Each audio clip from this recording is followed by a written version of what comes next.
Hi guys and welcome back to the channel Deepak Yadav Education. Welcome to the Daily Hindu News and editorial analysis of 1st of February 2025. तो guys आज है तारीख 1 फरवरी 2025 और है Saturday. देखेंगे आज के द हिंदू कंप्लीट न्यूज़पेपर को एनालाइज करेंगे। बट लेक्चर में आगे बढ़ने से पहले अगर आपको इस लेक्चर का पीडीएफ चाहिए तो क्या करना है, सबसे पहले डाउनलोड करना है टेलीग्राम, देन उसके बाद जाके सर्च बॉक्स में टाइप करना Deepak Yadav education UPSC. As you can see guys आपको ये वाला चैनल मिल जाएगा, इस पर क्लिक करना और जाकर इस चैनल को ज्वाइन कर लेना। ज्वाइन करने से फ़ायदा क्या होगा, यहाँ पर आपको डेली बेसिस पे लेक्चर का पीडीएफ मिल जाता है, डेली करंट अफेयर के वीडियो का पीडीएफ मिल जाता है और डेली बेसिस पे बहुत सारे डिजिटल नोट्स मिल जाते हैं। नाउ बढ़ते हैं आगे बढ़ने से पहले हमेशा की तरह हम लोग अपने लेक्चर को एक मैप के क्वेश्चन के साथ स्टार्ट करेंगे। तो रिसेंटली काफ़ी न्यूज़ में है पॉइंट नेमो, ये क्या है और कहाँ पर है एग्जैक्टली लोकेटेड, इसको अच्छे से मैप में देखना। देन उसके बाद आकर नीचे कमेंट सेक्शन में टाइप करना, जिससे कि आप लोग इसको लंबे समय तक याद रख पाओगे। तो चलिए शुभारंभ करते हैं और चलते हैं सबसे पहले थंबनेल वाले इंपॉर्टेंट आर्टिकल की तरफ। तो दोस्तों, जैसे कि आप लोगों ने थंबनेल में देख लिया है, आज हम इकोनॉमिक सर्वे 2025 का एक डिटेल्ड एनालिसिस करने वाले हैं। उसके साथ साथ आज हमारे न्यूज़पेपर के जो भी रेलिवेंट टॉपिक्स हैं उनको भी यहाँ पे हम डिटेल से कवर करेंगे।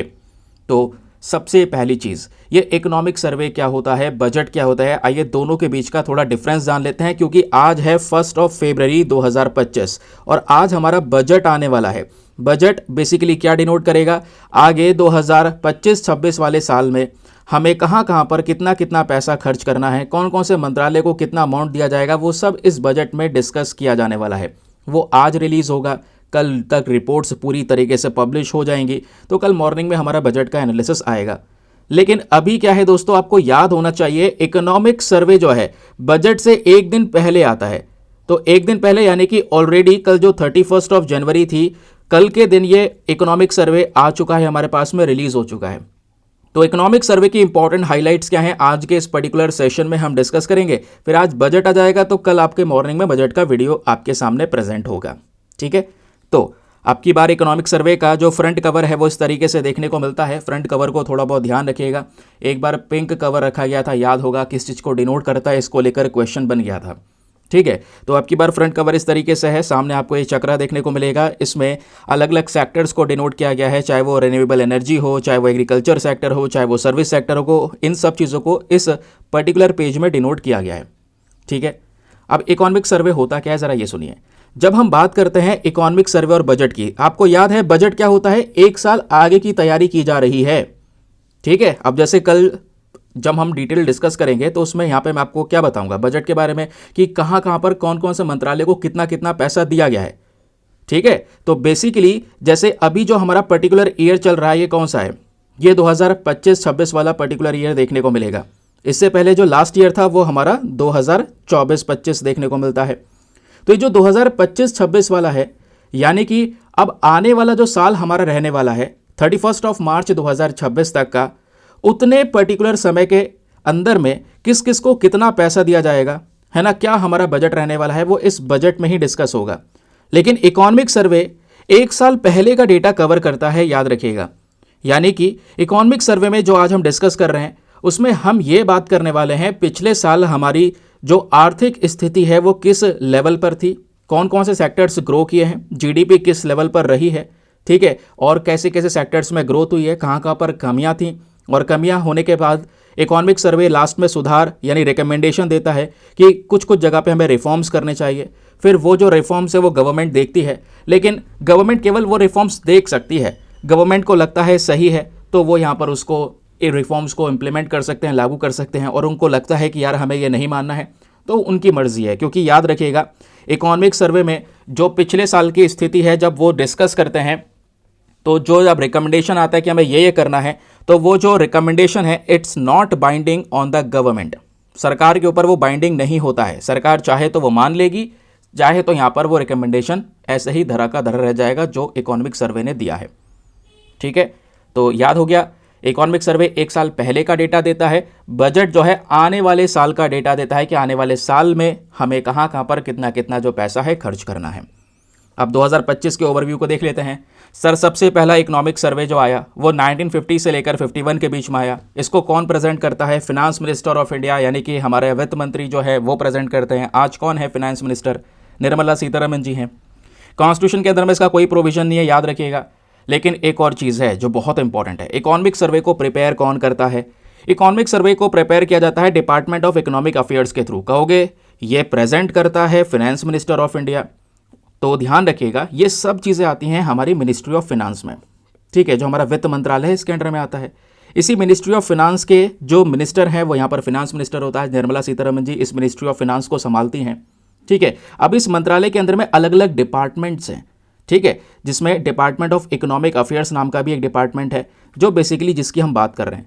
तो डिपार्टमेंट ऑफ इकोनॉमिक अफेयर्स जो है इसके चीफ इकोनॉमिक एडवाइजर हैं वी अनंत नागेश्वरन जी, ठीक है।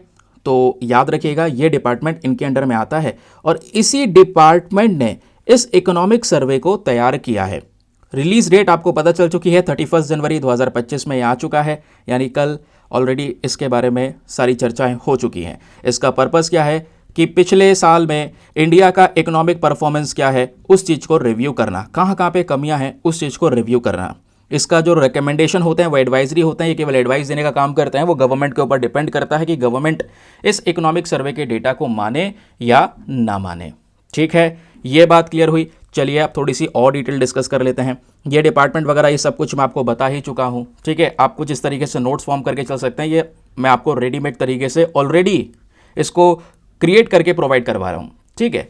अब ये देखिएगा दोस्तों, सबसे पहले इकोनॉमिक सर्वे के हमेशा यहाँ पे कुछ स्ट्रक्चर्स आते हैं और इस बार यहाँ पे स्ट्रक्चर अगर आप देखोगे तो इसको दो पार्ट्स में डिवाइड किया है।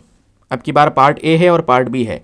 एक समय पे आपको याद होगा इकोनॉमिक सर्वे के 2 वॉल्यूम्स आया करते थे, लेकिन यहाँ पर हमारे इन्हीं चीफ इकोनॉमिक एडवाइज़र ने ये बोला कि 2 वॉल्यूम्स की जगह एक ही वॉल्यूम लेकर आया जाए। फिर उसके बाद में दोस्तों हम यहाँ पर वापस से एक वॉल्यूम प्रेजेंट करने लगे।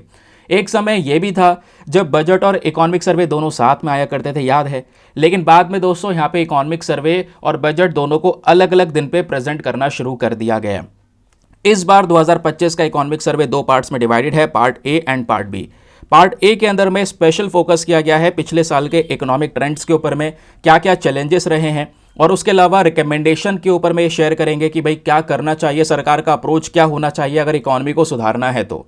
पार्ट बी के अंदर में ये कवर किया गया है पिछले साल जितना भी यहाँ पर हमारे अलग अलग सेक्टर्स है, जिसमें चाहे वो एग्रीकल्चर हो, इंडस्ट्री हो, सर्विस हो, infrastructure, health care, environmental concerns हो, इन सब को लेकर एक डिटेल स्टैटिस्टिकल एनालिसिस को यहाँ पर ये प्रोवाइड करवाता है कि पिछले साल ये सभी सेक्टर्स किस प्रकार से ग्रो किए हैं। सर ये बात नोट कर लीजिएगा जो मैं आपको बता चुका हूं ऑलरेडी। इकोनॉमिक सर्वे सबसे पहली बार 1950 से 51 के बीच में प्रेजेंट हुआ।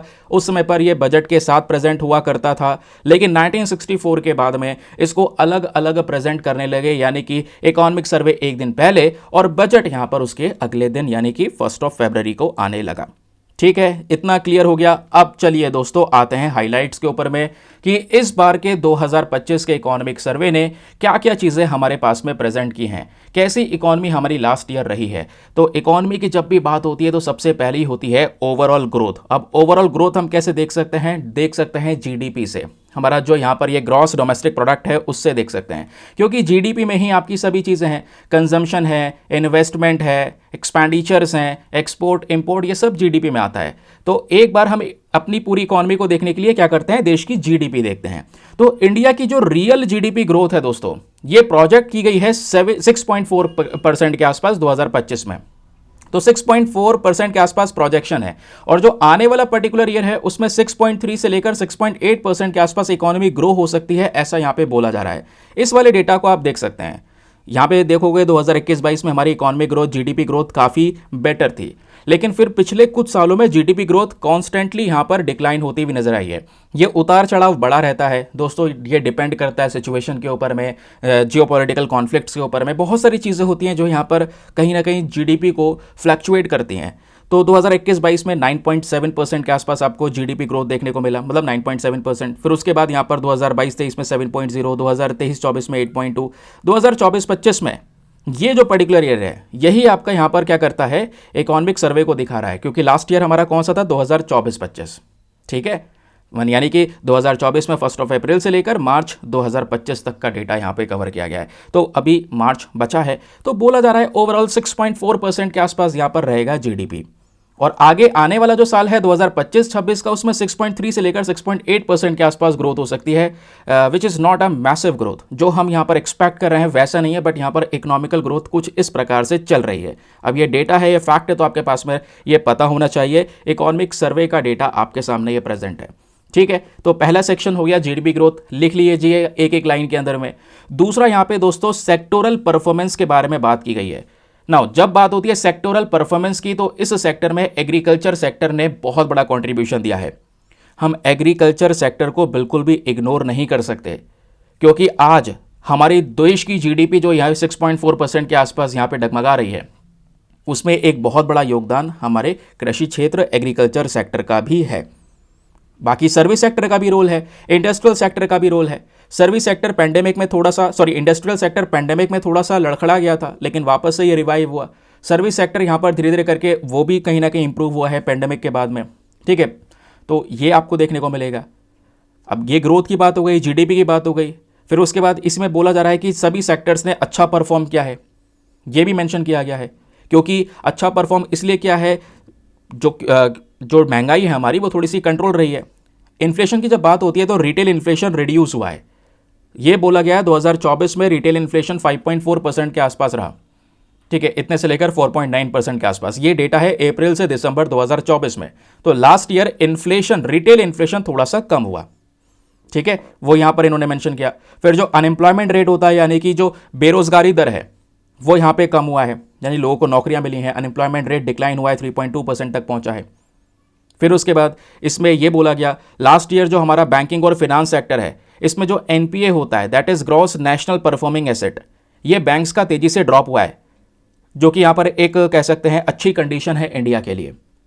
अच्छा, ये नॉन परफॉर्मिंग एसेट क्या होता है? सिंपल सी बात है, कई बार पढ़ा रखा है। बैंक लोन देता है बड़े इंडस्ट्रियलिस्ट को, उनसे बहुत ज़्यादा मात्रा में इंटरेस्ट भी कमाता है, लेकिन मान लो किसी बिजनेसमैन को लोन दिया और उस लोन को बिजनेसमैन ने डुबा दिया, कोई ज़्यादा प्रॉफिट नहीं हुआ, यानी कि लोन जो है वो पलट के वापस से बैंक के पास में नहीं आया, ना ही ब्याज आया ना ही लोन आया, वो पैसा मर गया।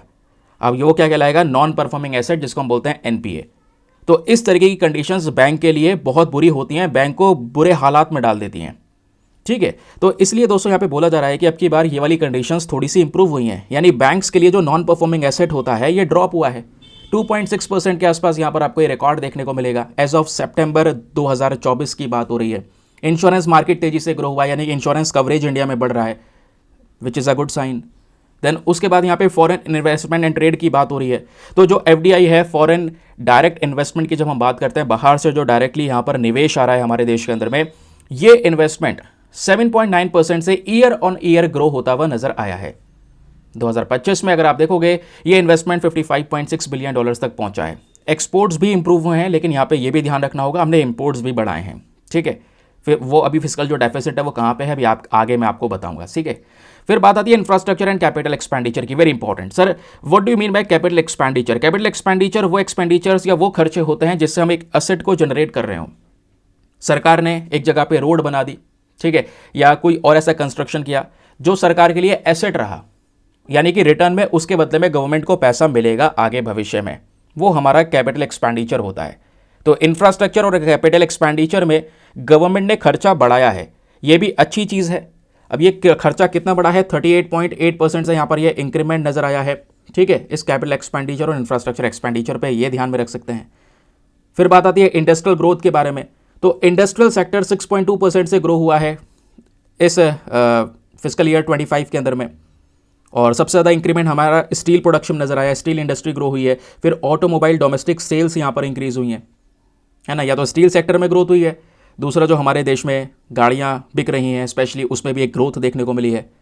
तो ये भी काउंट होगी ऑब्वियसली बात है हमारे टोटल जीडीपी के अंदर में, ठीक है। फिर बात आती है इलेक्ट्रॉनिक्स प्रोडक्शन के बारे में। तो इलेक्ट्रॉनिक प्रोडक्शन में अगेन जो हमारी टोटल ग्रोथ रही है ये 2015 से 2024 के बीच में वो 7.5% के आसपास ये टोटल ग्रोथ यहाँ पे नजर आई है। नाउ फिर बात आती है सर्विस सेक्टर कंट्रीब्यूशन के बारे में। सर्विस सेक्टर का क्या रोल रहा है?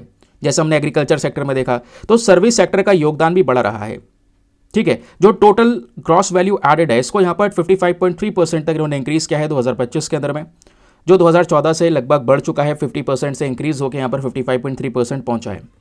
तो चाहे वो सर्विस सेक्टर हो तो या फिर दूसरे और सेक्टर्स हो, वो अच्छे ग्रोथ हुए हैं, उन्होंने परफॉर्म किया है अच्छा खासा, ये बात मैं अभी आपको बता चुका हूँ। फिर ये देखो, याद रखिएगा, agriculture sector is very very important. Agriculture sector और इससे रिलेटेड जितनी भी और अदर एक्टिविटीज़ हैं, इन्होंने 2024 में अलोन अकेले 16% का यहाँ पे योगदान दिया टोटल जीडीपी। आप इमेजिन कर रहे हैं, भारत की जो टोटल इकोनॉमी 100% जो यहाँ पर जीडीपी जनरेट हो रही है, इसमें 16% कंट्रीब्यूशन अकेला एग्रीकल्चर सेक्टर से आ रहा है। आप इमेजिन कीजिए क्या इंपॉर्टेंट रोल है एग्रीकल्चर सेक्टर का। हाँ, सर्विस सेक्टर का भी रोल है, इंडस्ट्रियल सेक्टर का भी रोल है, लेकिन एग्रीकल्चर को इग्नोर नहीं कर सकते, फिर बोल रहा हूँ, ठीक है। फिर थोड़ा बहुत फूड इन्फ्लेशन हमने देखा है लास्ट ईयर। देखो, ये मानना पड़ेगा, फूड इन्फ्लेशन हुआ था। फूड इन्फ्लेशन को लेकर कई न्यूज़ आर्टिकल हम रेगुलर डिस्कस कर रहे हैं। तो यहाँ पे इकोनॉमिक सर्वे ने बोला कि फूड इन्फ्लेशन जो हुआ है उसके पीछे के वेरियस रीज़न है। रीज़न क्या है? या तो सप्लाई चेन नहीं हो पाया है, या एक्सट्रीम वेदर कंडीशन रहा है, अच्छा वेदर नहीं रहा, ठीक है, बारिश ज़्यादा हो गई कहीं पे कम हो गई, कहीं पे सूखा पड़ गया, जिसकी वजह से ग्रोथ अच्छी नहीं हो पाई। जब ग्रोथ अच्छी नहीं हो पाई तो ऑब्वियस सी बात है, अगर उसका शॉर्टेज हो जाएगा, डिमांड ज़्यादा है मार्केट में, तो ऑटोमेटिक क्या होगा, उस चीज़ के जो प्राइस है वो बढ़ जाएंगे। तो बेसिकली फूड इन्फ्लेशन ऐसे ग्रो हुआ, ये यहाँ पे कहना है। तो कैपिटल एक्सपेंडिचर हमने कवर कर लिया है, इंडस्ट्रियल प्रोडक्शन कवर कर लिया। फिस्कल डेफिसिट सुन लेते हैं एक बार। फिस्कल डेफिसिट 2023 एंड 2024 का डेटा कवर किया गया है, वो है 5.6। फिस्कल डेफिसिट यहाँ पर थोड़ा थोड़ा कम हो रहा है, वो यहाँ पे बोला जा रहा है। सरकार अच्छा खासा यहाँ पर ट्रेड कर रही है, आप ऐसा कह सकते हैं, ठीक है। गवर्नमेंट के जो खर्चे हैं, कमाई है, उस पर थोड़ा सा यहाँ पर चीज़ों को बैलेंस किया गया है पिछले कुछ समय पर। बाकी जीडीपी ग्रोथ इतनी अच्छी नहीं है, वो हम डिस्कस कर चुके हैं। फूड ग्रेन प्रोडक्शन को कवर कर चुके हैं। फॉरेन एक्सचेंज रिजर्व को देख सकते हैं, तो फॉरेन एक्सचेंज रिजर्व भी लास्ट ईयर की कंपैरिजन में उतना नहीं रहा, क्योंकि last year foreign exchange reserve जो था वो था $646.4 बिलियन। इस बार 2024-25 में इट इज़ $634.6 बिलियन। तो थोड़ा सा यहाँ पर आपको एक और डिफरेंस देखने को मिलेगा, छोटा सा माइन्यूट सा डिफरेंस है, और यहाँ पर भी जो फॉरेक्स रिजर्व है वो थोड़ा सा घटा है, ठीक है। अब ये जो इकोनॉमिक सर्वे होता है, इसको बजट से पहले रिलीज़ करने का मेन पर्पस क्या होता है? क्योंकि आप ये सोच रहे होंगे यार साथ में रिलीज़ कर देते, पता चल जाता बजट क्या होने वाला है, ये भी पता चल जाता, और क्या हो चुका है अभी तक पिछले पूरे साल में इकॉनमी के बेसिस पे वो भी पता चल जाता। तो इकोनॉमिक सर्वे को पहले क्यों रिलीज़ करना चाहिए? क्योंकि दोस्तों यहाँ पर इसको इसलिए रिलीज़ करते हैं ताकि हमारे पास में हमारी इकोनॉमी को लेकर एक पर्टिकुलर ओवरव्यू पहले से ही होगा। सिचुएशन कहाँ है, अब एक दिन पहले सब लोगों ने पढ़ रखा है, अच्छे से एनालाइज कर रखा है, एक दिन क्या है, अब आज इंतजार कर रहे हैं कि हम किन किन सेक्टर्स में इंप्रूवमेंट की बात कर रहे हैं। तो ये जो एनालिसिस होता है ना, ये पॉलिसीज़ को अच्छी तरीके से शेप करने में काफ़ी ज़्यादा हेल्पफुल रहता है। इसी के आधार से पता चलता है हमें कि हमें कौन कौन से सेक्टर्स में और बेहतर काम करना होगा, कैसे हम अपनी इकॉनमी को और ज़्यादा ग्रो कर सकते हैं। समझ रहे हैं? तो ये तो कंडीशंस हो गई जो इकोनॉमिक सर्वे ने ऑलरेडी हमको बता दी है कि ये सिचुएशन रही है। नाउ अब आते हैं हम लोग अपने रिफॉर्म्स के ऊपर में कि हमें क्या क्या सुधार करना होगा, ये भी तो ज़रूरी है जानना ना। तो सुधार के लिए यहाँ पे क्या क्या बोला गया है इकोनॉमिक सर्वे में, ज़रा ये सुनिएगा। और मैं आपको बता चुका हूँ, क्या ये सुधार गवर्नमेंट मानेगी ही मानेगी? नहीं, ये बाइंडिंग नेचर में नहीं है। गवर्नमेंट माने या ना माने, उनके ऊपर वो डिपेंड करता है, ठीक है। चलिए अब जब बात करते हैं सुधार की, तो पहले इकोनॉमिक सर्वे ने ये बोला कि हमें मैन्युफैक्चरिंग सेक्टर पे थोड़ा सा ज़्यादा फोकस करना होगा। ये बिल्कुल सही बात है। आज हम जो मात खा रहे हैं वो मैन्युफैक्चरिंग सेक्टर की वजह से है। चाइना ने ऑलरेडी मैन्युफैक्चरिंग सेक्टर को बड़ी तरीके से ग्रैब किया। आज दुनिया भर का मार्केट यहाँ पर होल्ड करके बैठा है चाइना। कैसे? मैन्युफैक्चरिंग सेक्टर पे काम करके। केवल सर्विस सेक्टर पे ही हमें निर्भर नहीं होना होगा, ठीक है। तो सर्विस सेक्टर, मैन्युफैक्चरिंग सेक्टर दोनों आपस में इंटीग्रेटेड है, दोनों को साथ में लेकर चलना होगा। हम सर्विस सेक्टर पे ज़्यादा फोकस कर रहे हैं, इंडियन इकोनॉमी ज़्यादातर सर्विस सेक्टर ओरिएंटेड है। हमें मैन्युफैक्चरिंग सेक्टर पे फोकस करने की आवश्यकता है। आज मार्केट में नए एआई आ चुके हैं, रोबोटिक्स आ चुके हैं, बायोटेक्नोलॉजीज आ चुकी हैं। आप देख पा रहे होंगे चाइना किस तरीके से डेवलपमेंट कर रहा है, ठीक है। कुछ ही देर में यहाँ पर उन्होंने डीप सीक तैयार कर दिया, कुछ ही टाइम के अंदर इतना सारा डेटा उसमें अपलोड कर दिया। तो हमें यहाँ पर उन चीज़ों से सीखना होगा। आज हम पीछे हैं, हम केवल अनाउंसमेंट कर रहे हैं। अनाउंसमेंट हमें बाद में करना होगा, हमें पहले यहाँ पर स्टेप लेना होगा, ठीक है। जैसे यहाँ पर इन्होंने किया है। अब डीप सीक के बारे में किसी को नहीं पता था, डेवलप हो गया, मार्केट में आ गया, सामने पता चल गया कि हाँ चाइना ने ये तैयार कर लिया है। और अमेरिकन मार्केट, स्टॉक मार्केट कितनी तेज़ी से यहाँ पर डिक्लाइन हुआ वो हम लोगों ने देखा। तो एआई का जो इम्पैक्ट है दोस्तों वो तेज़ी से इंक्रीज़ हो रहा है। हमें समझना होगा कि मैन्युफैक्चरिंग सेक्टर का रोल कितना ज़्यादा मैसिव है, और आज की जो इंडस्ट्रीज़ है स्पेशली उसके हिसाब से वर्क करना होगा। और हमारे पास में ठीक है फॉरेक्स रिजर्व है अच्छा खासा जिसको हम लेकर चल सकते हैं, बट प्रॉब्लम यह है कि आज हमारे पास में बहुत सारा कर्जा भी है गवर्नमेंट के ऊपर में, जिसको इंटरेस्ट के साथ में चुकाना है। उसके लिए यहाँ पे इकोनॉमी ग्रोथ में सबसे पहली चीज़ हमें बाहर से इन्वेस्टमेंट को बढ़ाना होगा। आज प्रॉब्लम क्या है, गवर्नमेंट के रेगुलेशंस, ध्यान रखना ये पॉइंट बहुत इंपॉर्टेंट है। सरकार ने बहुत सारे रेगुलेशन लगा रखे हैं बिजनेस के ऊपर में। कोई नया व्यक्ति मार्केट में उतरना चाहता है, बिजनेस ओपन करना चाहता है, इतने सारे डॉक्यूमेंटेशन, इतने सारे क्राइटेरिया होते हैं जिसको फुलफिल करते करते लास्ट में वो डिसाइड करता है मुझे नहीं खोलना बिजनेस। ऐसा ही यहाँ पर बाहर के व्यक्ति के साथ में होता है जब वो बाहर से बिजनेस करने आता है इंडिया में। तो हमें ईज ऑफ डूइंग बिजनेस 2.0 को लेकर आना होगा, जहां पे गवर्नमेंट का जो रोल है स्पेशली उसको लिमिटेड रखना होगा। गवर्नमेंट ज़्यादा यहाँ पे रेगुलेशन ना करे, यानी कि कहने का मतलब है हमें अपनी इंडस्ट्रीज़ को डीरेगुलेट करना होगा, ये ज़रूरी है। तभी यहाँ पे मैन्युफैक्चरिंग हो पाएगी, उस मैन्युफैक्चरिंग से एक्सपोर्ट कर पाएंगे, बाहर से इन्वेस्टमेंट आ सकेगा, कमाई हो सकेगी अच्छी खासी। अगर रेगुलेशंस और ऐसे यहाँ पर इंटरफेरेंस गवर्नमेंट का ज़्यादा रहेगा देन उसके बाद में प्रॉब्लम्स होंगी। तो इंडिया को यहाँ पे ज़रूरत है अपना ग्लोबल कंपेटिटिवनेस को इंप्रूव करने की, ठीक है। तो रिफॉर्म्स में फोकस करना ज़रूरी है। हमें कुछ अपने क्रॉप्स वैरायटीज़ के ऊपर फोकस करना होगा, क्योंकि जैसे मैंने आपको बताया कि इस वाले आर्टिकल में फूड इन्फ्लेशन जो है एक बड़ा प्रॉब्लम रहा है हमारे लिए, और फूड इन्फ्लेशन के पीछे का रीज़न था क्लाइमेट चेंज। अब क्लाइमेट चेंज एक प्रॉब्लम है और आगे भी रहने वाली है, इतनी आसानी से ख़त्म नहीं होगी। टेम्परेचर बढ़ेगा, कहीं बारिश होगी, कहीं नहीं होगी, वेदर पैटर्न्स चेंजेस होंगे। तो इसके लिए क्या कर सकते हैं हम अपनी नई नई जो दाल हैं, पल्सेस हैं, ऑयल सीड हैं, टमाटो है, अनियन है, इसके प्रोडक्शन के ऊपर ध्यान देना होगा। ये बेसिक हैं और एसेंशियल्स हैं लोगों के लिए। हम क्या कर सकते हैं, हम इन फसलों को बर्बाद नहीं होने देना चाहते वेदर पैटर्न्स के चेंजेस की वजह से। तो उसके लिए ऐसे फसलों के लिए हमें क्या करना होगा, क्लाइमेट रेजिलिएंट क्रॉप वेराइटीज़ को डेवलप करना होगा। ऐसी वेराइटीज़, कौन सी वेराइटी ध्यान में रखिएगा, जो क्या कर सके, क्लाइमेट चेंज को झेल सके। जैसे आज हमारे पास में मोटे अनाज हैं, मिलेट्स हैं, हम बात करते हैं ना, ये क्या है, ये क्लाइमेट रेजिलिएंट है, ठीक है। तो इतना ज़्यादा असर नहीं पड़ेगा। तो ऐसी वेराइटीज़ को डेवलप करना होगा जिससे यहाँ पर क्लाइमेट चेंज का कोई ज़्यादा इम्पैक्ट ना पड़े हमारे क्रॉप्स के ऊपर में। अदरवाइज आज क्लाइमेट चेंज की वजह से क्रॉप्स को ज़्यादा डैमेज होता है, जिससे ये प्रॉब्लम्स हमारे सामने रहती हैं, ठीक है। क्लियर हो गया। फिर उसके बाद और क्या कहना है रिफॉर्म्स में दोस्तों, यहाँ पर ये बेसिक रिफॉर्म्स तो मैं आपके साथ में शेयर कर चुका हूँ कि क्या क्या करना चाहिए। चाइना से टैकल करने के लिए हमें क्या करना होगा, क्योंकि कई बार देखो हम चाइना के ऊपर में बहुत ज़्यादा डिपेंडेंट हैं। आज व्यापार $100 बिलियन को क्रॉस कर चुका है चाइना के साथ में, और मैसिव तरीके से भारत की निर्भरता है ऑन चाइनीज मेड गुड्स। इस डिपेंडेंस को ध्यान रखना होगा, सीरियस एक्शन की ज़रूरत है, बिकॉज दोनों के रिलेशंस इतने ज़्यादा अच्छे हैं भी नहीं। तो एक ट्रांजिशन की रिक्वायरमेंट है, भारत के लिए चैलेंजिंग होगा, लेकिन हम कर सकते हैं, हम इतना पोटेंशियल रखते हैं, हमारी यहाँ पर ये यंग जनरेशन इतना पोटेंशियल रखती है, लेकिन करना होगा।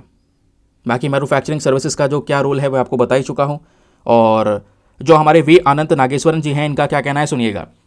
अच्छी बात यहाँ पे इन्होंने मेंशन की है, और ये कल जो इनका कोट है काफ़ी ज़्यादा ट्रेंड हुआ, काफ़ी वायरल भी हुआ। क्या बात हो रही है सुनिएगा। The world is evolving more rapidly than we realise. दुनिया कितनी तेज़ी से आगे बढ़ रही है ये हम सब देख पा रहे हैं, मतलब जितना हम रियलाइज़ कर पाते हैं, और वाकई में उससे ज़्यादा तेज़ी से दुनिया आगे चल रही है, ठीक है। तो जो ये ग्रोथ है आने वाले 20 सालों के अंदर हम ये देख सकते हैं ग्रोथ बहुत ज़्यादा होगी। लेकिन इंडिया के पास में इन सब कंट्रीज़ के कंपैरिजन में एक प्लस पॉइंट है, वो है अपनी पॉपुलेशन, वो भी यंग पॉपुलेशन, नौजवान लोग। लेकिन ये नौजवान लोग भी धीरे धीरे करके बूढ़े हो जाएंगे, क्योंकि भारत का भी जो स्पेशली हम जो बात करते हैं ना फर्टिलिटी रेट, वो यहाँ पे कम हुआ है। तो एक बार ये पॉपुलेशन कम हो गई और आपने इस पॉपुलेशन के ज़्यादा बेनिफिट्स भी नहीं उठाए, इस डेमोग्राफिक डिविडेंड के कोई बेनिफिट्स रीप नहीं करे, कोई भी यहां पर आप कह सकते हैं इसके ज़्यादा फायदे नहीं ले पाए, ये प्रॉब्लमेटिक हो जाएगा। क्योंकि एक बार ये पॉपुलेशन काम करने लायक नहीं रहेगी आगे, क्योंकि जैसे जैसे बूढ़े हो जाओगे आपकी कैपेबिलिटीज़ कम हो जाएंगी, तब आप गवर्नमेंट के ऊपर डिपेंड हो जाओगे, स्पेशली हेल्थ के खर्चों के लिए और बाकी सारे खर्चों के लिए। तो आज हमें ध्यान रखना होगा, अपनी जनरेशन का एक नया अपॉर्चुनिटी उनको प्रोवाइड करवानी होगी, उनको अवसर देना होगा, जिसके माध्यम से हम अपने देश को आगे लेकर चल सके। तो ये कुछ यहाँ पे रिफॉर्म्स के बारे में डिस्कशन हो गया है। चलिए, बाकी आज के न्यूज़पेपर के आर्टिकल्स में भी इकोनॉमिक सर्वे के बारे में कुछ बात हुई है, वही डीरेगुलेशन जो अगेन मैं डिस्कस कर चुका हूँ। फिर इकोनॉमिक सर्वे ने एक बहुत बड़ी बात बोली है, इस वाली चीज़ को कोट कर सकते हैं। क्या बात बोली है? इन्होंने ये बोला है कि जो एस्टिमेटेड ग्रोथ है, जो यहाँ पे हम देख पा रहे हैं, जो सिचुएशन चल रही है पिछले साल जो रही है, अब जो चल रही है, जो यहाँ पे डेटा आ रहा है, जो हम अंदाज़ा लगा पा रहे हैं, उस अंदाजे के हिसाब से आज जो हम कर रहे हैं वो इतना पर्याप्त नहीं होगा विकसित भारत के लिए, क्योंकि हमने क्या टारगेट रखा है, 2047 तक हम इंडिया को डेवलप्ड इकोनॉमी बनाना चाहते हैं, विकसित भारत बनाना चाहते हैं ना। विकसित भारत बनने के लिए आप उतना ज़्यादा बेहतर परफॉर्म नहीं कर पा रहे हैं, क्लियर मेंशन कर दिया गया है इकोनॉमिक सर्वे की साइड से। ठीक है, तो इंप्रूवमेंट्स की रिक्वायरमेंट है। फिर बाद में यहां पर आते हैं, चीफ इकोनॉमिक एडवाइजर ने यहां पर मेंशन किया है जो प्राइवेट सेक्टर का रोल है, ज़रा इसको थोड़ा एक्सपैंड कीजिए इकोनॉमिक ग्रोथ के लिए, ये बहुत ज़्यादा ज़रूरी है इकोनॉमिक ग्रोथ के लिए, वो इन्होंने मेंशन किया है। फिर उसके बाद यहीं पे कुछ और डेटा भी है। इसी सर्वे में एक और बात बोली गई, India should not shut coal plants without alternative. अब यार आर्टिकल जब पढ़ोगे ना तो इसमें यहाँ पे कुछ गहराई है, इसको सुनिएगा क्या बात यहाँ पे हो रही है। देखिए, आज जैसे हम डिस्कस करते हैं क्लाइमेट चेंज बिल्कुल प्रॉब्लम है, और पोल्यूशन जो है वो दुनिया भर की बहुत सारी कंट्रीज कर रही हैं। यूएसए कोई कम पोल्यूशन नहीं कर रहा, चाइना कोई कम पोल्यूशन नहीं कर रहा, इंडिया भी प्रदूषण कर रहा है, ठीक है। लेकिन अगर आप ये देखेंगे डेवलप्ड कंट्रीज को, यूएसए के साथ साथ कुछ और वेस्टर्न कंट्रीज आपको देखने को मिल जाएंगे, यूरोपियन यूनियन के 27 नेशंस, ये सब कंट्रीज देखने को मिल जाएंगी, ये मैसिव तरीके से पोल्यूशन को जनरेट कर रही हैं, प्रदूषण कर रही हैं, कार्बन एमिशन कर रही हैं। उस एमिशन की वजह से क्लाइमेट चेंज हो रहा है, टेम्परेचर गर्म हो रहा है। टेम्परेचर गर्म होगा, ग्लेशियर्स मेल्ट होंगे, जिसकी वजह से समुद्र का स्तर बढ़ेगा, आइलैंड कंट्रीज डूबेंगी, ऐसे वेरियस प्रॉब्लम्स हमारे सामने आएंगी। तो इस पर्टिकुलर सिचुएशन को रोकने के लिए हमें क्लाइमेट चेंज को रोकना होगा, और क्लाइमेट चेंज को कंट्रोल करने के लिए हमें कार्बन एमिशंस को कंट्रोल करना होगा। अब कार्बन एमिशंस को कंट्रोल करने के लिए हम क्या कर सकते हैं, सबसे पहले जो कोयला इस्तेमाल हो रहा है दुनिया में सबसे ज़्यादा, उस कोयले के ऊपर में रोक लगाना। और इंडिया, बाकी दूसरे कंट्रीज़ या डेवलपिंग कंट्रीज़ जो लगातार धीरे धीरे आगे बढ़ रही हैं, भारत ने अपना टारगेट बनाया 2047 तक डेवलप्ड कंट्री बनने के लिए, ये सब तभी पूरा होगा जब हमारी इंडस्ट्रीज़ ग्रो करेंगी। और इंडस्ट्री को चलाने के लिए दोस्तों कोयला इज़ द अटमोस्ट रिक्वायरमेंट, कोयला यहाँ पे चाहिए ही चाहिए होता है इलेक्ट्रिसिटी जनरेशन के लिए। आज भारत जो भी बिजली का उत्पादन करता है उसमें सबसे ज़्यादा कोयला जलाकर ही इलेक्ट्रिसिटी का प्रोडक्शन किया जाता है। तो अगर हमारे ऊपर प्रेशर पड़ेगा भी वर्ल्ड की साइड से कि हमें कोयले के प्लांट्स को शट डाउन कर देना चाहिए, तो हमें ये नहीं करना होगा, हमें ये नहीं करना चाहिए। ये बात सर्वे ने बोली है। जब तक आपके पास में कोई ऑल्टरनेटिव ना हो जाए, जब तक आपके पास में कोई स्ट्रॉन्ग ऑल्टरनेटिव ना आ जाए, हाँ आपके पास में अब ये तरीका पता है कि मुझे इससे फ़ायदा मिलेगा, आपने सोलर एनर्जी के मामले में एक मैसिव ग्रोथ को अचीव कर लिया है, इंडस्ट्रीज़ यहाँ पे उस पर डिपेंड हो चुकी हैं, तब जाके आप कोयले के प्लांट्स को शट डाउन कर सकते हैं। अदरवाइज बिना ऑल्टरनेटिव या बिना सोल्यूशन के कोल प्लांट्स को शट डाउन करना, यह हमारी इकोनॉमी को आगे और ज़्यादा खराब स्थिति में लेकर जाएगा। और जो हम एक ड्रीम देख रहे हैं 2047 तक डेवलप्ड इकोनॉमी बनने का, वो नहीं हो पाएगा। ठीक है, तो ये बेसिकली यहाँ पर कोयले सेक्टर को लेकर जो भी चीज़ें हैं वो यहाँ पे हो गई, यानी कि हमें एक ऑल्टरनेटिव खोजने की आवश्यकता बिल्कुल है। चलिए अगली इंपॉर्टेंट खबर पर आते हैं। लेकिन इस न्यूज़ को डिस्कस करने से पहले दोस्तों यहाँ पर एक इंपॉर्टेंट इन्फॉर्मेशन, और वो इन्फॉर्मेशन क्या है, अगर आप लोग हमारे पेड ग्रुप्स को ज्वाइन करना चाहते हैं तो आपके पास में बढ़िया मौका है इसको ज्वाइन करने के लिए। यहाँ पर आपको डेली बेसिस पे करंट नोट्स के PDF वगैरह प्रोवाइड करवाए जाते हैं। फॉर एग्जाम्पल, जैसा आप ये देख पा रहे हो इकोनॉमिक सर्वे का जो हमने अभी डिटेल डिस्कस किया है, उसके अलावा यहाँ पे आपको नजर आएगा अभी हम टाइगर की पॉपुलेशन को लेकर एक आर्टिकल डिस्कस करने वाले हैं। प्रॉपर मात्रा में आपको नोट्स यहाँ पे फॉर्म करके दिए जाते हैं, जैसे आप लोग देख पा रहे होंगे। कुछ इंपॉर्टेंट क्वेश्चंस है तो वो क्वेश्चन कोड कर दिए जाएंगे, पैराग्राफ है, टेबल्स है, वो सब कुछ यहाँ पर इंक्लूड कर दी जाती हैं। और ये PDF हिंदी और इंग्लिश दोनों भाषाओं में होता है। और इस PDF को पाने के लिए आप इस ग्रुप को ज्वाइन कर सकते हैं। और ग्रुप को ज्वाइन करने का फ़ी पेमेंट बहुत ही मिनिमम है, just 499 for the lifetime access. जब तक आपका सिलेक्शन ना हो जाए तब तक आप 499 में ग्रुप को ज्वाइन करके रख सकते हैं। ज्वाइन करने के लिए करना क्या है, व्हाट्सएप पर जाना, यहाँ पर आपको एक नंबर दिया गया है 8534873368। इस नंबर पर मैसेज कर देना कि I want to join this group. वहाँ पे आपको रिप्लाई मिलेगा, पेमेंट का प्रोसेस दिया जाएगा, और उससे ज़्यादा इंपॉर्टेंट आपको डेमो वीडियो का लिंक भी मिलेगा। आप पूरे डेमो वीडियो को चेक कर सकते हैं, देख सकते हैं मुझको कहाँ पर क्या फ़ायदा होगा। अपने आप को कंप्लीटली सेटिस्फाई करने के बाद में जाकर ये इन्वेस्टमेंट कर सकते हैं। तो मेक श्योर करें दोस्तों, यहाँ पर आप अच्छे से ग्रुप ज्वाइन कर सकते हैं, आपको नोट्स में बहुत फ़ायदा होने वाला है।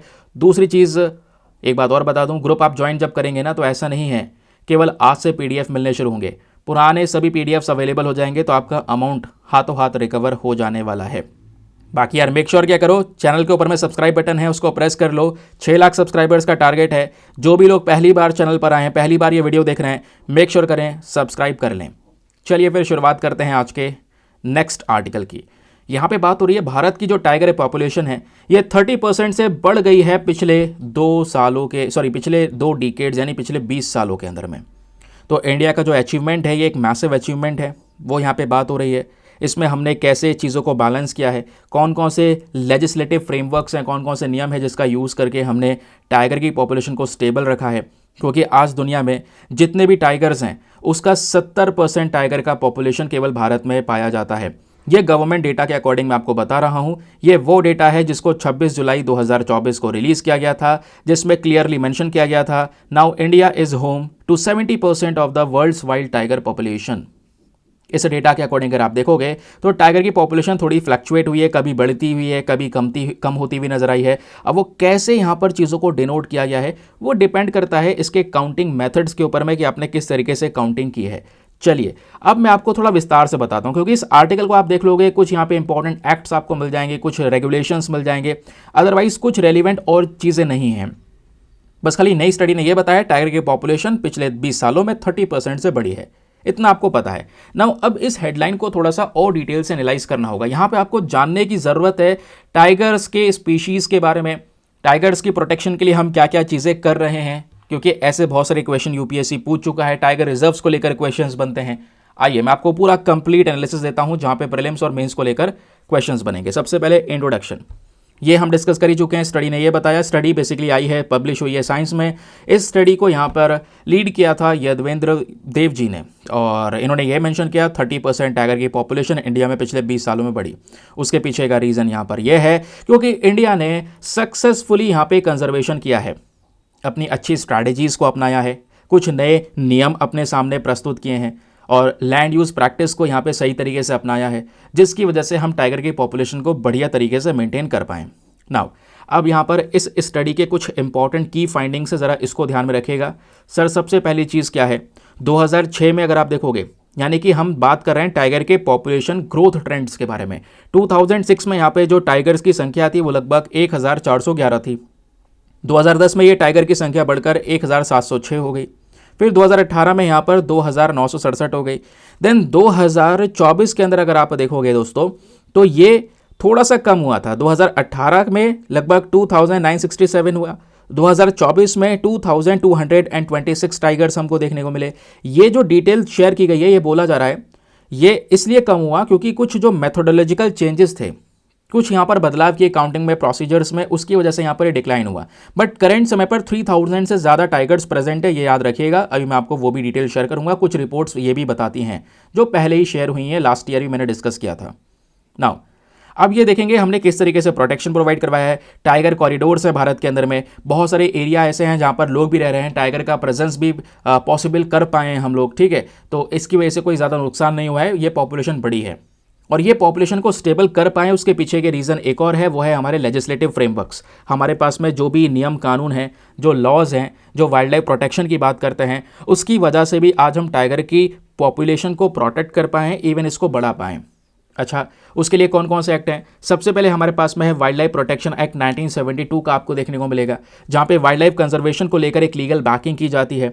यानी ये प्रोटेक्शन एक्ट क्या करता है, हमारे जो अलग अलग एनिमल्स हैं, ठीक है, उनको अलग अलग यहाँ पर शेड्यूल में कवर करता है ताकि उनको प्रोटेक्शन दी जा सके, ताकि उनका कोई हंटिंग नहीं कर सके, शिकार ना कर सके, समझ रहे हैं। दूसरा जो यहाँ पे कानून है वो है फॉरेस्ट कंजर्वेशन एक्ट 1980। ये हमारे फॉरेस्ट लैंड को प्रोटेक्ट करता है कि भाई फॉरेस्ट को बर्बाद ना किया जाए, क्योंकि फॉरेस्ट बर्बाद होगा तो बेसिकली जो जानवरों की संख्या जंगलों में प्रेजेंट है वो इधर उधर भागनी शुरू होगी, जिससे ह्यूमन कॉन्फ्लिक्ट बढ़ सकते हैं, उनकी जान जा सकती है।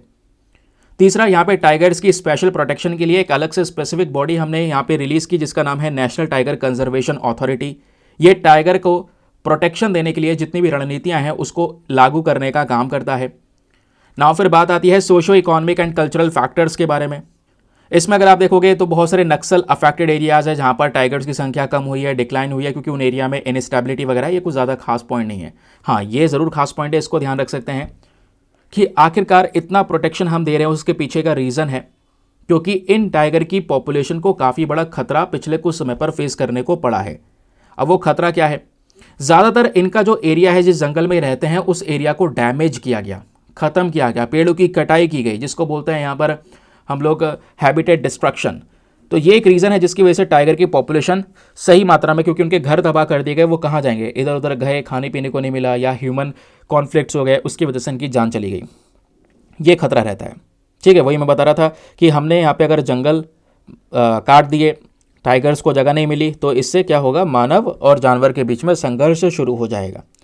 कई बार हम शहरीकरण कर रहे हैं, जंगलों में तेज़ी से डेवलपमेंट्स हो रहा है, रेलवे हाईवे लाइंस ये सब गुजर रही हैं, इसकी वजह से भी इनके घर बर्बाद कर दिए जाते हैं।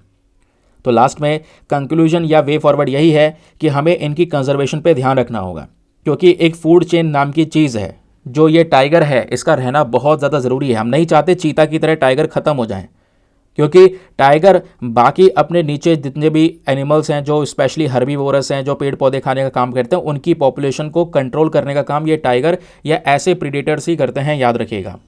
समझ रहे हैं? अब सबसे इंपॉर्टेंट पॉइंट आता है टाइगर कंजर्वेशन में इसका आयुसीएन स्टेटस। कई बार यहाँ पे दोस्तों आप लोगों से पूछा जाता है, तो याद रखिएगा इनको किस तरीके से हमने प्रोटेक्शन प्रोवाइड करवा रखी है। जब बात आती है आयुसीएन स्टेटस की, तो यहाँ पे साइंटिफिक नेम जो है टाइगर का वो है पैंथेरा टिग्रिस। आयुसीएन में इसको एंडेंजर्ड कैटेगरी में कवर कर रखा है। क्यों कवर कर रखा है? क्योंकि यहाँ पर तेजी से इनको खतरा बढ़ रहा है, इस वजह से। टाइगर की जो पॉपुलेशन है, वैसे आपको कुछ इंपॉर्टेंट टाइगर की सब प्रजातियां नजर आती हैं, इसके अंडर में आने वाली प्रजातियां, जैसे जिसमें बंगाल टाइगर इंडिया में देखने को मिलेगा, एंडेंजर्ड कैटेगरी में है ये, याद रखिएगा।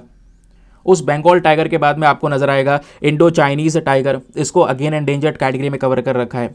फिर है मलायन टाइगर, आपको देखने को मिल जाएगा, इसको क्रिटिकली एंडेंजर्ड कैटेगरी में कवर कर रखा है। साइबेरियन टाइगर एंडेंजर्ड कैटेगरी में है। साउथ चाइना टाइगर, कई सारी जो इन्फॉर्मेशन मिलती है कि ये खत्म हो चुके हैं, विलुप्त हो चुके हैं। सुमत्रन टाइगर यहाँ पर क्या है, अगेन क्रिटिकल एंडेंजर्ड कैटेगरी में है। इसमें से ज़्यादा टाइगर की स्पीशीज खतरे में है, क्योंकि आपका एक होता है एंडेंजर्ड कैटेगरी और इसके बाद आता है क्रिटिकली एंडेंजर्ड, यानी पॉपुलेशन तेजी से कम हो रही है तो एंडेंजर्ड, अब कुछ ही मात्रा में बचा है, और अगर वो भी खत्म हो जाएगा तो इसके बाद एक आखिरी कैटेगरी आती है एक्सटिंक्ट, यानी कि विलुप्त हो चुकी है प्रजाति, याद रखिएगा। तो ज़्यादातर टाइगर्स अभी भारी कंडीशंस में है, क्रिटिकल एंडेंजर्ड कंडीशंस में आपको नजर आएंगे। ठीक है, इसलिए हम यहाँ पे इतनी प्रोटेक्शन की बात करते हैं। प्रोटेक्शन में हमने इनको साइट्स में कवर कर रखा है, क्योंकि ज़्यादातर टाइगर जो हैं साइट्स में अपेंडिक्स 1 में कवर किए गए हैं, याद रखिएगा। साइट्स क्या होता है? ये साइट्स आपका है convention on international trade in endangered species and tiger protection को लेकर बात हो रही है। देखो होता क्या है, मैं आपको समझाता हूँ। ये जो साइट्स स्पेशली जितने भी यहाँ पे हमारी खतरे में रहने वाली प्रजातियाँ हैं, उसका कई बार व्यापार होता है इंटरनेशनल ट्रेड। उस इंटरनेशनल ट्रेड पर ढेर सारे रेस्ट्रिक्शंस लगाने का काम करता है ये साइट्स, ताकि उस इंटरनेशनल ट्रेड को रेगुलेट किया जा सके, टाइगर्स की पॉपुलेशन को और कम होने से बचा सकें। तो किसी जानवर को अपेंडिक्स 1 में कवर किया गया है, दैट मीन्स यहाँ पे उसका जो इंटरनेशनल ट्रेड है उसके ऊपर में बैन लगा रखा है। ठीक है ना?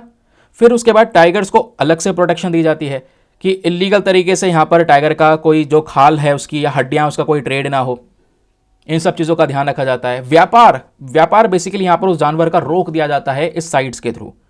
उसी प्रकार से हमने वाइल्ड लाइफ प्रोटेक्शन एक्ट को इंट्रोड्यूस किया। अब वाइल्ड लाइफ प्रोटेक्शन एक्ट में आप देखोगे तो शेड्यूल 1 के अंदर में टाइगर्स को एक भारी सुरक्षा दी गई है, जिसमें क्या बोला गया है, अगर टाइगर को हमने शेड्यूल 1 में कवर किया ना, तो इससे क्या होगा, सबसे पहले यहाँ पर उसकी हंटिंग नहीं कर सकते, शिकार नहीं कर सकते। हंटिंग को बैन कर रखा है under the section 9 of the schedule 1 of wild life protection act 1972। फिर कुछ प्रोटेक्टेड एरियाज हैं हमारे सेक्शन 18 से लेकर 38 तक, नेशनल पार्क, सेंचुरीज, ये सेफ जगह हैं टाइगर्स के लिए। फिर हमने यहाँ पर नेशनल टाइगर कंजर्वेशन अथॉरिटी नाम की बॉडी को यहाँ पर तैयार किया, जिसका मेन काम है जितने भी हमारे टाइगर रिजर्व्स हैं जहाँ पे हम टाइगर की प्रोटेक्शन कर रहे हैं। अच्छा मुझे ये बताइए, आज हमारे पास में कितने टाइगर रिजर्व्स हैं? 53, 57 या 58? बताओ नीचे कमेंट सेक्शन में कितने टाइगर रिजर्व्स भारत में आपको देखने को मिलेंगे। तो ये एनटीसीए नाम की बॉडी क्या करती है, टाइगर रिजर्व्स को मॉनिटर और रेगुलेट करने का काम करती है। ठीक है, अब टाइगर रिजर्व्स और थोड़े प्रोजेक्ट्स के बारे में बात कर लेते हैं। जैसे यहां पर मेंशन कर रखा है कि शुरुआत यहां पे हुई थी, भारत में 9 टाइगर रिजर्व थे।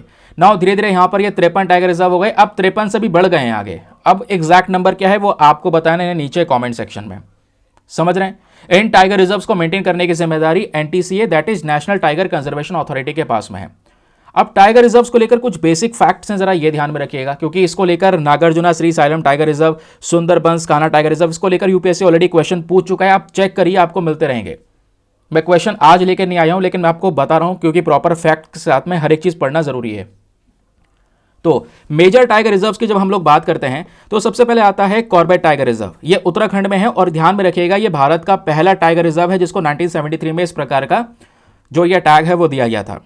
दूसरा है हमारा बंदीपुर टाइगर रिजर्व, ये कर्नाटका के अंदर में प्रेजेंट है। अगेन ये नीलगिरी बायोस्फीयर रिजर्व का हिस्सा है। एक बार अगस्थ्य मेला बायोस्फीयर रिजर्व पता है ना, पूछ लिया गया था कि बताइए कौन कौन से रिजर्व जो हैं उस अगस्थ्य मेला का हिस्सा है। तो याद रखिएगा यहां पर भी जो बंदीपुर टाइगर रिजर्व है ये नीलगिरी बायोस्फीयर रिजर्व का हिस्सा है। देन उसके बाद में सुंदरबंस टाइगर रिजर्व की बात करते हैं, वेस्ट बंगाल के अंदर में है। ये ओनली मैंग्रोव टाइगर हैबिटेट है जहां पे मैंग्रोव प्लांट्स प्रेजेंट है। फिर कान्हा टाइगर रिजर्व है दोस्तों, ये मध्य प्रदेश में प्रेजेंट है। ठीक है, फिर उसके बाद में Nagarjuna Shri xylem tiger reserve है, आंध्र प्रदेश तेलंगाना में प्रेजेंट है। ये हमारा largest tiger reserve, very very important, अभी तक का सबसे बड़ा tiger reserve is Nagarjuna Sagar Shri xylem tiger reserve.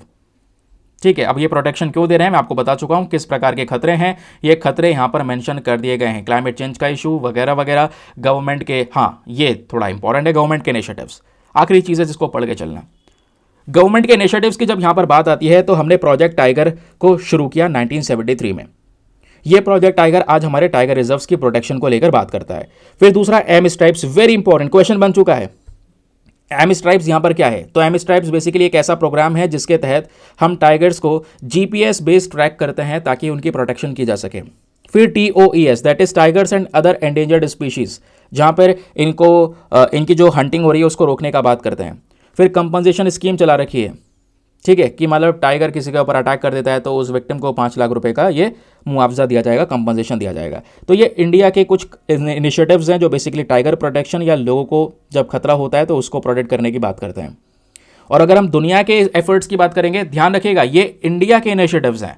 Now जब बात आती है ग्लोबल कंजर्वेशन एफर्ट्स की, तो वर्ल्ड में कौन कौन से इनिशिएटिव हैं। सबसे पहला है ग्लोबल टाइगर इनिशिएटिव, 2008 में यहाँ पर वर्ल्ड बैंक के थ्रू लॉन्च किया गया, टाइगर की पॉपुलेशन को डबल करने के लिए। फिर टाइगर की पॉपुलेशन को और बढ़ाने के लिए, अगेन डबल करने के लिए T x 2 करके गोल हमने शुरू किया 2010 में, जहां पे टारगेट था कि 2022 तक हमें टाइगर की पॉपुलेशन को डबल करना होगा, और इंडिया यहां पे उसको अचीव कर चुका है।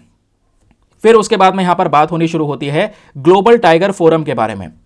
ये एक इंटर गवर्नमेंटल बॉडी है जहां पे बहुत सारी कंट्रीज आपस में उनकी जो गवर्नमेंट है मिलकर काम करती है, स्पेशली फोकस करती है टाइगर प्रोटेक्शन के ऊपर। नाउ अब इंडिया का जो सक्सेस है टाइगर कंजर्वेशन में वो कैसा रहा है, जी बिल्कुल अच्छा रहा है। हमने पिछले कुछ समय पर टाइगर्स की पॉपुलेशन को बढ़ाया है, ये आप देखेंगे 70% वर्ल्ड टाइगर्स जो हैं आज भारत में रहते हैं, भारत में प्रेजेंट हैं। दूसरा, टाइगर की पॉपुलेशन 2006 में जो 1411 थी, ये 2024 में 3167 हो चुकी है, 3167 के आसपास यहाँ पर पहुंच चुकी है, वो यहाँ पर मेंशन किया जा रहा है। ठीक है, टाइगर कॉरिडोर्स को हमने इंप्रूव किया है सेंट्रल इंडिया में, और चैलेंजेस वगैरह क्या है वो हम डिस्कस कर ही चुके हैं। यूपीएससी रिलेटेड फैक्ट्स यहाँ पे ध्यान में रखिएगा। टाइगर्स को लेकर कुछ रिपोर्ट्स पब्लिश होती हैं, 3 रिपोर्ट्स हैं, तीनों के नाम याद रखना। कई बार आपको रिपोर्ट को लेकर क्वेश्चन मिलते हैं, बताइए रिपोर्ट कौन पब्लिश करता है, देखें ना देखें ऐसे क्वेश्चन, बहुत सारे क्वेश्चन देखे होंगे। चलिए सबसे पहले हम रिपोर्ट की बात करते हैं। ऑल इंडिया टाइगर एस्टिमेशन, हर 4 साल में ये रिपोर्ट आती है, सबसे इंपॉर्टेंट रिपोर्ट होती है when it comes to the tiger population.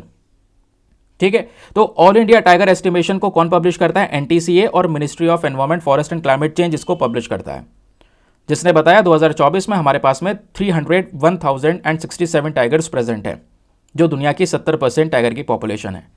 फिर टाइगर का जो स्टेटस है उसको लेकर की रिपोर्ट आती है, status of tigers in India report, इसको अगेन NTCA रिलीज करता है and wild life institute of India release करता है, जो मेंशन करता है कि भाई क्या क्या थ्रेट्स हमारे टाइगर्स को देखने को मिल रहे हैं।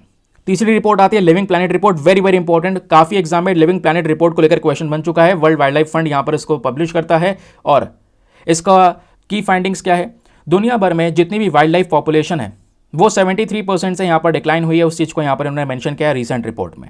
तो ये 3 रिपोर्ट्स आती हैं टाइगर प्रोटेक्शन को लेकर, याद रखिएगा। चलिए फिर अगली खबर पर आते हैं। देन अगली और आखिरी इंपॉर्टेंट न्यूज़ हमारे सामने दोस्तों यहाँ पे प्रेजेंट है। क्या बात हो रही है, इकोनॉमी के पेज पे आज की ये खबर है, और दिसंबर के महीने में जो हमारा कोर सेक्टर आउटपुट है वो 7 मंथ लो देखने को मिला है, जिस वजह से यह आर्टिकल कवर किया गया है। देखिए आपको याद होगा मैंने पहले भी आपको भारत के 8 कोर सेक्टर्स के बारे में पढ़ाया है। हमारे देश के 8 मेजर इंडस्ट्रीज हैं, इन इंडस्ट्री के ऊपर में हमारी इकोनॉमी डिपेंडेंट है, जिसमें यहाँ पर आपका रिफाइनिंग सेक्टर है, सीमेंट है, स्टील है ना, कोल है, ऐसे बहुत सारे सेक्टर्स आपको नजर आएंगे, क्रूड ऑयल आपको नजर आएगा। तो इंडिया का जो यहाँ पर 8 कोर सेक्टर है, इन 8 इंडस्ट्री की जो ग्रोथ है ना, ये इंडिया की ग्रोथ को डिफाइन करता है। ये 8 इंडस्ट्री प्रॉब्लम्स को फेस करेंगी या डाउनवर्ड फेस इनमें आएगा, तो यहाँ पर ऑब्वियस सी बात है हमारी इकोनॉमी को भी झटका लगेगा। तो स्पेशली यहाँ पर यह मेंशन किया गया इंडिया का, क्योंकि एक महीने पहले का डेटा रिलीज होता है। अब हम लोग फरवरी में एंटर कर चुके हैं, तो एक महीना छोड़ के उससे पहले का डेटा 1 फरवरी है आज। तो बेसिकली ये जो डेटा है ये आपके दिसंबर का है। हम मार्च में एंटर करेंगे तो जनवरी का डेटा आएगा।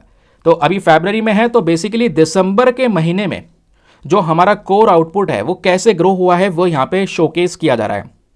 इंडिया के पास में जो 8 कोर इंफ्रास्ट्रक्चर सेक्टर्स हैं, इनमें पिछले 7 महीनों में एक ग्रोथ देखने को मिली है। ईयर ऑन ईयर ग्रोथ ये मॉडरेट लेवल पर है, 4 से लेकर 4.4% के आसपास। That's it. एग्जाम में यहां से कोई क्वेश्चन नहीं बनेगा कि ग्रोथ कितनी हुई है, क्योंकि ये हर साल यहां पर इन ग्रोथ को लेकर डेटा पब्लिश होता है। लेकिन इस इंडेक्स को हम वो कहते क्या हैं? इसको कहते हैं index of core industry, ICI, जिसमें 8 इंडस्ट्रीज का डेटा रेगुलर बेसिस पे या मंथली बेसिस पे पब्लिश होता है। आप इसको याद रखिएगा। नाउ ये 8 कोर इंडस्ट्रीज को लेकर कुछ बेसिक डेटा आपके सामने यहां पे प्रेजेंट है, बस इतना पढ़ के जाना, एग्जाम में काम आपका यहां पे हो जाएगा। तो इन 8 कोर सेक्टर्स की बात करते हैं, तो ये वो 8 कोर सेक्टर्स है जिसमें आपका coal, crude oil, natural gas, refinery products, fertiliser, steel, cement and electricity है। इन 8 के नाम याद रखने के लिए आपके पास में एक ट्रिक है, और वो ट्रिक है CCCFRENS। C फ्रेंच करके याद रखिएगा। पहले C से कोल, दूसरे से क्रूड ऑयल, तीसरे से सीमेंट, चौथे से फिर फ्रेंच में आप देखोगे तो fertiliser, then refinery product, electricity, natural gas and steel. ठीक है, तो 8 कोर इंडस्ट्रीज हो गई। इन 8 इंडस्ट्रीज का इंपॉर्टेंस है इंडिया के लिए। सबसे पहले हमारी इकोनॉमी के लिए ज़रूरत है, क्योंकि जो इस कोर सेक्टर का परफॉर्मेंस है वो ओवरऑल इकोनॉमी के हेल्थ के लिए ज़रूरी है। दूसरा यहाँ पे इंडस्ट्रियल एंड इंफ्रास्ट्रक्चरल डेवलपमेंट, ये सेक्टर्स बहुत ज़रूरी हैं भारत के इंफ्रास्ट्रक्चर को जनरेट करने के लिए। फॉर एग्जांपल भाई यहाँ पे आप देखोगे तो इसमें स्टील भी है, इसमें यहाँ पर आपका इलेक्ट्रिसिटी भी है। दोनों सेक्टर ज़रूरी है नहीं है? स्टील से कंस्ट्रक्शन, ऑटोमोबाइल, मशीनरी सेक्टर यहाँ पर आगे ग्रो करता है। Electricity, power, factories, home business ये ग्रो करते हैं। तो ये इंडस्ट्रीज बहुत इंपॉर्टेंट है हमारे ओवरऑल देश की ग्रोथ के लिए, देश की इंफ्रास्ट्रक्चर डेवलपमेंट के लिए। और ये इंडस्ट्रीज आपस में डिपेंडेंट हैं। जहाँ पे स्टील बिकेगा वहाँ पे सीमेंट बिकेगा। कंस्ट्रक्शन में दोनों चीज़ों की रिक्वायरमेंट होती है। ठीक है, फिर बात आती है कोर सेक्टर ग्रोथ की। तो कोर सेक्टर ग्रोथ को लेकर ये डेटा मंथली और एनुअल बेसिस पे रिलीज होता है, और इसको जो रिलीज करा जाता है वो एक इंडेक्स के माध्यम से किया जाता है। Now the name of this index is index of core industries, याद रखिएगा। इस इंडेक्स को यहाँ पर इंडिविजुअल ग्रोथ रेट्स पे हम लोग तैयार करते हैं कि हर एक इंडस्ट्री में पर्टिकुलरली किस प्रकार की ग्रोथ हुई है। तो ये जो इंडेक्स ऑफ कोर इंडस्ट्रीज है, ज़रा इसको लेकर आपके सामने ये डेटा प्रेजेंट है, ये याद रखिएगा। ये थोड़ा और काम का है। सबसे पहली बात, सर इस इंडेक्स को रिलीज कौन करता है? पर्पस तो आपको पता चल गया है कि भारत में इंडस्ट्रियल सेक्टर में ग्रोथ किस प्रकार से हो रही है उसको जानना। क्वेश्चन यह है कि सर इसको रिलीज करता कौन है? इस ICI इंडेक्स को पब्लिश करने का काम, देखो मंथली बेसिस पे पब्लिश होता है, और पब्लिश करने का काम office of the economic adviser की साइड से किया जाता है। और ऑफिस ऑफ इकोनॉमिक एडवाइजर जो होते हैं ये एक डिपार्टमेंट का हिस्सा है। वो डिपार्टमेंट कौन सा है? उसका नाम है DPIIT, that is department for promotion of industry and internal trade. तो याद रखिएगा, सबसे ऊपर आएगा DPIIT, इसके अंडर में आएंगे ऑफिस ऑफ इकोनॉमिक एडवाइजर, और यही एडवाइजर यहां पर इस इंडेक्स को, ICI इंडेक्स को पब्लिश करते हैं, इंडेक्स ऑफ कोर इंडस्ट्रीज। और इस पे ये कौन कौन सी 8 इंडस्ट्रीज आती हैं ये आपको टर्म याद हो गया है। फिर करंट समय पर अगर हम वेटेज देखेंगे, कौन सी इंडस्ट्री कितनी बड़ी है, कितना सबसे ज़्यादा वेटेज है, तो सबसे बड़ी आपकी पेट्रोलियम रिफाइनरी इंडस्ट्री है, जिसका वेटेज अकेला 28.4% के आसपास है। यानी कि अकेली इंडस्ट्री 28% के आसपास कॉन्ट्रीब्यूशन दे रही है भारत के इंडस्ट्रियल सेक्टर में। नाउ इसके बाद आता है electricity, then steel, then coal, crude oil, natural gas, cement, fertiliser. इस प्रकार से इसके परसेंटेजेस आपको देखने को मिल जाते हैं। एक कह सकते हैं इस प्रकार के ऑर्डर में, जैसे सबसे पहली सबसे बड़ी है, देन छोटी, देन छोटी, देन छोटी, इस तरीके से यहाँ पर एक ऑर्डर दिया गया है। ठीक है, बाकी अब क्वेश्चन यह है कि हम ऐसा इंडेक्स क्यों रिलीज़ करते हैं? इसका कोई फ़ायदा वगैरह होगा क्या? बिल्कुल होगा। इस इंडेक्स को सबसे ज़्यादा इस्तेमाल किया जाता है पॉलिसी मेकर्स के माध्यम से। जो हमारी मिनिस्ट्री ऑफ फिनांस है, मिनिस्ट्री ऑफ कॉमर्स है, इंडस्ट्रीज़ हैं, वो सब यहाँ पर इसका इस्तेमाल करते हैं। फिर बैंक्स हो गए, रिजर्व बैंक ऑफ इंडिया हो गया, रेलवे बोर्ड हो गया, ये सब इंडस्ट्रीज़ कैसी ग्रोथ हो रही है ना, वो सब यहाँ पर देखा जाता है। उसके हिसाब से अपनी रणनीतियाँ, अपनी पॉलिसीज़ को तैयार किया जाता है। टाइमिंग क्या है? एक महीने का डेटा छोड़ के यहाँ पर 1 महीने के गैप पर रिलीज होता है। जैसे मैंने आपको बताया कि दिसंबर का डेटा आज आ चुका है 1 फरवरी को। नाउ जनवरी का डेटा आएगा 1 मार्च को। जो कि बेसिकली यहाँ पर इन 8 कोर इंडस्ट्रीज को कवर कर रहा होगा। आई होप आपको ये क्लैरिटी मिल चुकी है। आज के सेशन में बस हमारा इतना ही है, उसके अलावा ज़्यादा कुछ पढ़ना नहीं है। एक आर्टिकल ये भी है, इसमें कुछ यहाँ पर इन्फॉर्मेशन नहीं है। जो हमारा भारत का मौसम विभाग है, जिसको बोलते हैं इंडियन मेट्रोलॉजिकल डिपार्टमेंट, इन्होंने ये बोला है कि इस बार फरवरी ज़्यादा गर्म नज़र आ रही है, यानी टेम्परेचर ज़्यादा रहेगा, जिस वजह से यहाँ पे जो हमारी फसलें हैं उनको नुकसान हो सकता है। ठीक है, तो ये था सेशन। कल हमारा बजट का डिस्कशन रहेगा, तो बजट के लिए प्रिपेयर रहना। कोशिश करूंगा कल जल्दी मॉर्निंग में वीडियो अपलोड किया जाए। थोड़ा सा बेटर फील कर रहा हूं, जो इशू हुआ था उस वजह से, तो आज एनर्जी उस प्रकार की लगी होगी। चलिए मिलते हैं और अगले वीडियो में। आज के लिए bye bye, have a nice day, thank you and जय हिंद।